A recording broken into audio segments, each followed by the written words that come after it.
What's up, Doc? Welcome back to another deck profile. My name is Willie T, and today I'm going to be walking you through my Death Mirko list. I've been playing this a lot lately. I really enjoy how it plays. It really dances around the card pool. It's very reminiscent of some of the earlier aggro decks from set 1.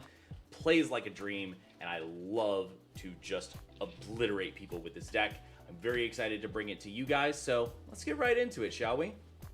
Well, obviously, we have to start with the lady herself, right? Today, we're playing Mirko. Mirko is a 6 hand size, 27 health character, relatively normally statted for what we've been seeing in regards to jet burn characters. Mirko has the enhance if your fury or kick attack is the only attack in your card pool. It gets +1 speed and +2 damage. Very easy to achieve with the Fury attack lineup that I'm playing today. I'll go ahead and show that here in a moment.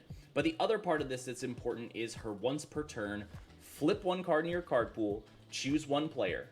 The next check that player makes to play a card gets +2 or -2. Failing that check does not end the combat phase.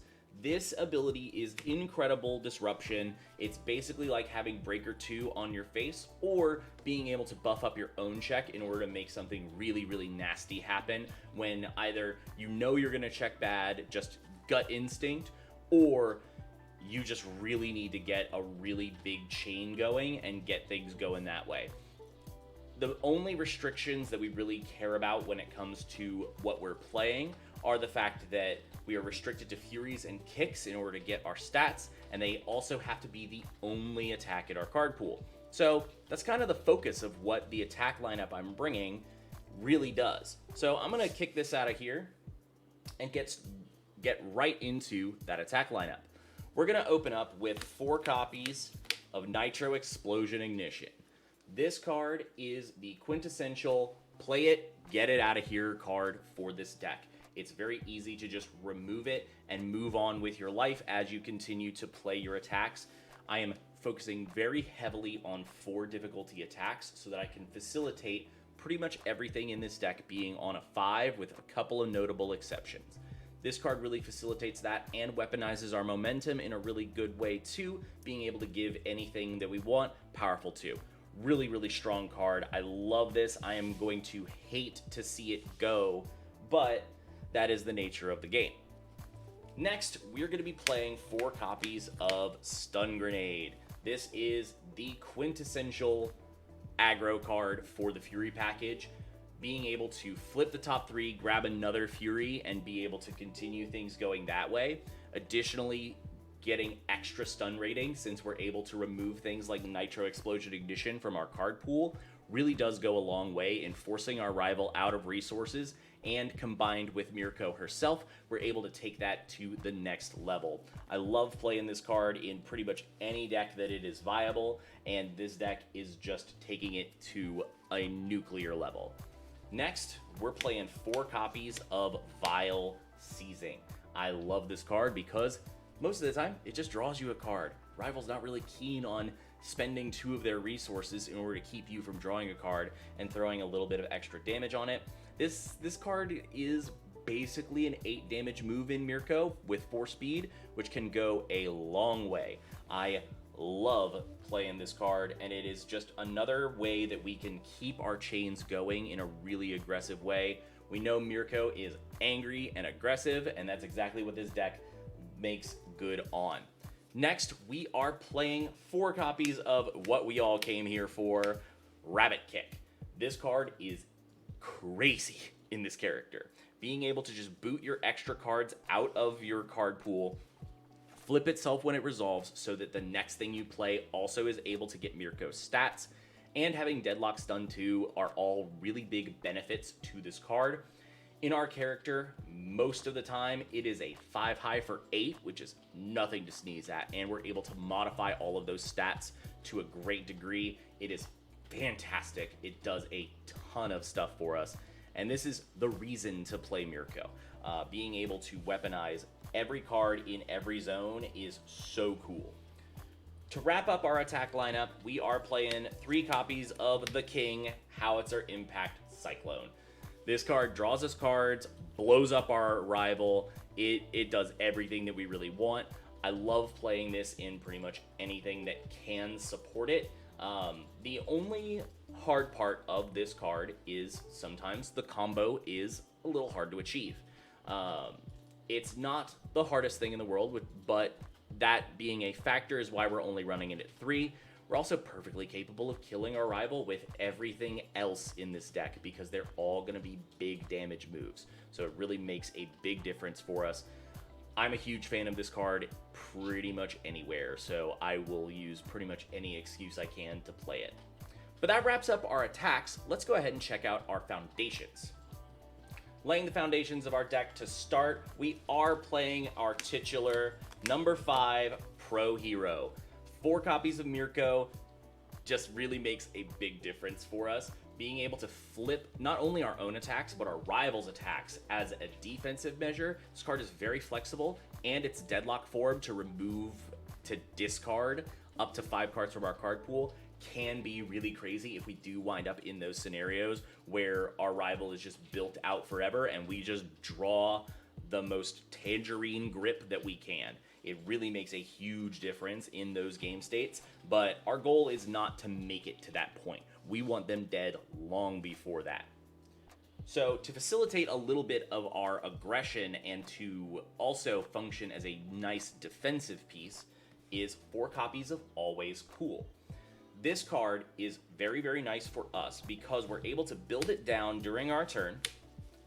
During our rival's turn, we'll use it, we'll add the top 2 cards of our deck to our stage face down, and then we can flip it with Mirko in order to give them -2 to their next check, or +2 to our check to block, whatever it happens to be. Additionally, one of the important parts of this card is the fact that it has the static text that it cannot leave the card pool during the combat phase. If we flip it face down, we're able to pick it back up with Struggling with Studies, which we'll see later in the profile, in order to have an on-demand low block if we really need it, and a 2+ low block at that. This card just does everything we really want it to do in order for us to build out further and get further into the game than our rival is really ready for us to be. Love this card. It is a great addition. Following from there, we have 3 copies of Brute Strength. Brute Strength is our primary damage pump. It's a great way for us to keep ourselves out of deadlock, but it's really just here to pile on the damage, make everything 7, 8, 9, 10 damage, and really threaten our rival in big ways. The card does a lot of work.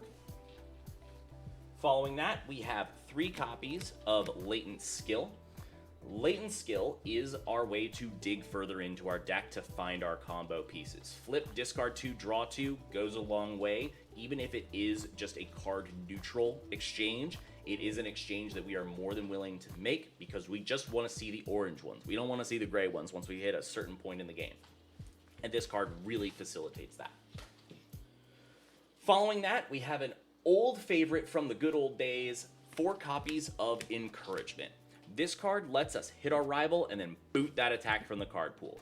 Really focuses in on that stun grenade game plan, as well as just being able to get the things that we aren't normally able to boot out of our pool. It's basically a redundant form of number 5 Pro Hero or Rabbit Kick. This is just Rabbit Kick at home, and it makes our lives a little bit easier. It is more here as a way to get more of the same effect than it is for its own unique benefits.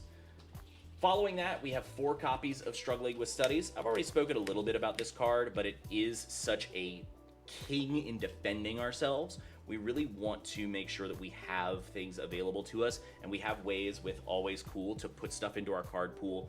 We have ways to reduce our rivals' checks to blunt their aggression, but if they do have to go in super hard on us and they've played 3 attacks, being able to just pick up whatever we want out of our card pool is an extreme benefit, but it also helps us protect the things in our stage. The mileage on Struggling with Studies is ever present. It is a great card to have available to us. Following that, we have 4 copies of Forcing Surrender. This is yet another card that goes into our game plan. After we flip one of our cards face down in our card pool, we flip this to kick it out. Real easy to make sure that we always have only 1 attack in our card pool at any given time, and this is the card that really makes that engine hum. real excited to get to grips with that. The additional response is useful, but not impactful in the way that we really are focused on. It is a nice benefit, not the focus. Following that, we have 3 copies of Shock Absorption. We do occasionally have to commit cards for playing attacks. That's just the nature of the game, and this is a great one to do because we're able to destroy it for -2 speed on our rival's move. Makes our blocking lives much, much easier. This character doesn't really play unfair defense. It's very honest. The thing that blunts your rival's attacks is the fact that you're able to reduce their checks and make sure that they're really only getting 1, 2, sometimes 3 attacks in a realistic scenario, and that forces them to overextend in most cases. That is where we really want to be, is in the bait and punish side of things, and this card helps facilitate that to a degree. I don't think it is 100% necessary at 4 copies. I think 3 is perfectly fine. Following that, we have 4 copies of Let's Fight Bad Guys. More speed equals more dead rival, and that's really all we need out of this card. Flip it for +2 speed, say no more. This does everything that you need it to do, plus it's a solid block. That definitely helps out in a lot of these scenarios. Following that, we have 4 copies of Surviving the Final. Speed control is definitely the name of the game when it comes to our defense, so that we can block some things. We only have 27 health. We are not the titans of the 6-hand world like Endeavor 3 with 31. We have to be a little bit more careful about our life total, and this helps us facilitate that to a degree as well. And finally, to help out with our offense, we have 4 copies of Tight-Lipped.